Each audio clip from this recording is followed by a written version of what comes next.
Hello guys, welcome to Psychology of Freedom. So kayo pag-uusapan ulit natin yung second part ng projection.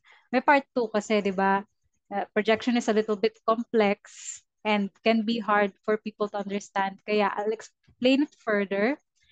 So if you haven't watched yung first video na nirelease ko about projection, you might want to watch that first kasi mas simple yung example ko and mas mababaw kumpara ngayon. And para mas maintindihan nyo. So this time, mas malalim na. So brace yourself kasi this will this will be a little bit more abstract than our last discussion. So ayan, let's start with i-redefine ulit natin. Ano nga ba ulit yung projection? So i-review lang natin from the first video. So projection happens when we attribute to others what is really our own. So, in other words, it happens kapag yung sarili nating beliefs, desires, emotions, or any of our own qualities, we project onto other people. And it happens unconsciously, meaning hindi tayo aware. Diba? So, it's something that within us na pinroject natin sa ibang tao and we are not conscious of it. So let me give you a story of someone I know. Tawagin na lang natin siya sa pangalang younger sister.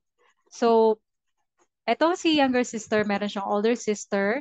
And there was one time na ang kwento niya, yung boyfriend ni older sister bumisita sa bahay nila.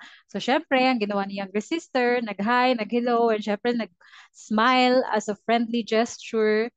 Tapos itong si boyfriend ni older sister, kasi foreigner kasi yun eh. So, pinuri yung English ni younger sister. Hindi daw kasi siya makarinig ng Filipino accent dun sa accent ni younger sister. So, he even compared the two, yung older sister and younger sister na kay older sister nakakarinig siya ng Filipino accent, kay younger sister wala siya naririnig. So, yan, yada, yada, yada. So, after nung event na yon, nag-lash out si older sister kay younger sister. At ang sabi niya, ang landi-landi mo, papansin ka, etc., etc. So, nagulat ngayon si younger sister na parang, "Oh, what did I do? Saan nanggaling yon?" Kasi hindi niya magets kung saan nanggagaling si older sister. So, of course, you know na what happened. There's a falling out in the relationship. And, syempre, 'di ba, na-trigger na sila pareho. So sa tingin nyo, what really triggered the older sister? Is it because nilalandi talaga ng younger sister yung boyfriend niya? Or is it something deeper than that? What do you think? So, if you've been here sa channel ko for a while, you'll know na it's more than just what you see on the surface. There is more to it than meets the eye, kumbaga. So, ayan, let me explain. So, it was revealed na etong sisters na to, they have parents who have compared them all of the time. And yung older sister, specifically, nasasabihan na mas mabait si younger sister or mas masunurin or mas magaling. So, nung kinumpare ulit siya sa younger sister niya, and this time, yung boyfriend niya yung gumawa, what do you think happened inside the older sister? What came up for her? Yung feelings of not being good enough. Na parang, how dare you make me feel not good enough about myself? Or all my life, I've been feeling this way and now you. And then comes lashing out, comes unwarranted reaction. So, ganun yung reaction niya, not really because may ginagawang masama or naglalandi yung younger sister niya, but because na-trigger yung old wounds niya from childhood. Kumbaga, na-encounter niya ulit yung inner child niya who has always felt not good enough about herself. Hindi siya aware na ganito yung nangyayari, so she projected all of that onto her sister. She projected her pain onto her sister. So she thinks it's about her sister, but it's really about her and her own pain and own trauma from childhood na hindi pa nag-heal. Ganyan tayo. So we all think it's about the other when it's really about us. So you see kung paano yung internal terrain natin ang nagdidikta kung paano natin makikita yung reality. So if we feel bad inside, we see everything as bad. If we feel good inside and feel a sense of worth and self-celebration, suddenly no one can do wrong. That's projection. So neutral situations can stir up positive or negative reaction from us depending on how grounded we feel inside. And also, gusto ko din i-touch a little bit yung about sa trauma kasi all of us have trauma in different forms. Even yung parents natin, meron din silang trauma. And pag sinabi mong trauma, hindi necessarily physical abuse or emotional abuse. It can also be as subtle as not being seen as good enough. So halimbawa, kapag conditional yung pag-accept sa atin ng parents natin. Like for example, bakit ako pupunta sa recognition day? Eh, ribbon lang naman yan. Pupunta ako pagka medal. Ganyan. Or matutuwa lang ako sa'yo kapag meron kang ganito ka or may achievement ka. Or why don't you be like your sister? You should be like her. And sa iba, hindi nagsasalita yung parents nila. Pero you still feel that silent disapproval. Diba? So that's traumatic for children. To receive the message na I'm not good enough the way I am. And syempre, we go out into the world, di ba, in adulthood with this looming sense of unworthiness kasi hindi natin alam kung paano ipaprocess yung pain. So we push it aside somewhere there in our psyche. And syempre, kapag hindi natin na-process, hindi yon mag-heal. And pag hindi yun nag-heal, or pag hindi yun nag-heal, ibig sabihin, the pain is still there, just waiting to be triggered or waiting to be brought into consciousness. I just want to mention that this is not to blame parents kasi sila mismo has a lot of healing to do. Meron din silang childhood trauma. Hindi sila exempted.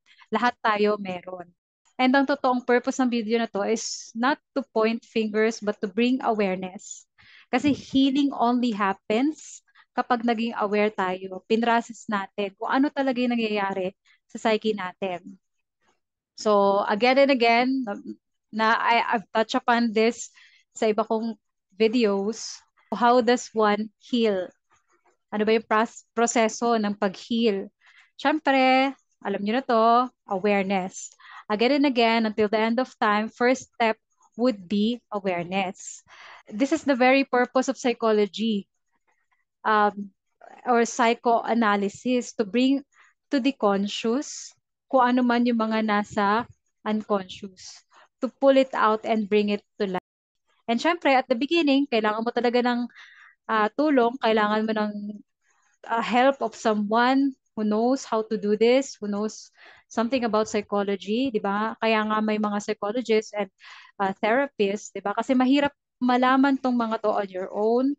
Most people, pag narinig itong mga sinasabi ko, would not even understand what I'm talking about until they catch it in themselves, until they catch themselves and experience yung mga ito, real time, yung trigger, 'di ba? Na na-trigger ako. Ito pala yung sinasabi niya. So, yan. That's the first step, awareness. And number two, lagi ko to sinasabi sa mga nakakausap ko, listen to your triggers. I can't emphasize this enough. Study your triggers kasi yun yung magiging compass mo. It will take you to greater consciousness, greater awareness about yourself if you're willing to do the work. In fact, we will learn more about ourselves just by doing this than reading a bunch of books. 'Di ba? And itong triggers natin is really an opportunity for healing. So every time nag-trigger tayo, Even if nag-react na tayo or nag-explode na tayo or whatever it is, reflect. Reflect, di ba? Why am I triggered? How is this about me? Am I seeing reality as it is or am I distorting it with my own pain? Di ba? Um, ano pa? Where's this pain coming from? What in my childhood caused this pain? This pain of not being good enough, this feeling of unworthiness, diba? And then after that, you get in touch with that little boy or little girl who was in pain. So what do? We soothe that inner child, allow that inner child to feel, understand that inner child, and ibigay sa inner child natin yung unconditional acceptance. That is the third step to become the parent that you needed to yourself.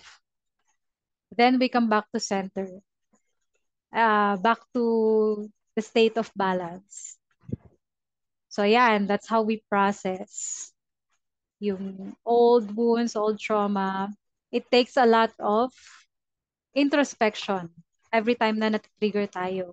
Although hindi naman talaga nag-exist yung complete healing or yung perfect healing, pero we can always work towards becoming more aware and more healed, 'di ba? And i-develop talaga yung muscle of self-reflection, turning all of the attention and focus from the outside and turning that inward. Kasi it's all about us. We just don't realize. And syempre, yung pang-apat na step, you repeat the first three steps until, di ba, you heal more and you deconstruct more the toxicities, the conditioning inside your mind. So, ito yung mga key lessons, di ba? First, when you find that other people uh, are projecting to you, don't take it personally. Kind of parang detach. Kasi nga it's projection. They are coming from their own pain, their own wounds, and to have compassion. But having compassion doesn't necessarily mean na you will condone or you will tolerate. So still, we have to set boundaries. Number two, if you catch yourself triggered and projecting, it's really an invitation to heal your childhood wounds. 'Di ba? And this is the time that we can take accountability to own our own projections, our own pain, and heal from them. So remember, no one can trigger us unless the seeds of unworthiness and feeling of not good enough is already planted there. So life is never an outside battle. It's always an inside battle. So, ayan, very short lang muna. I'll give more examples in the future kasi different ano yan eh. Ang daming examples nitong projection. So, thank you so much for listening and watching and see you sa next video.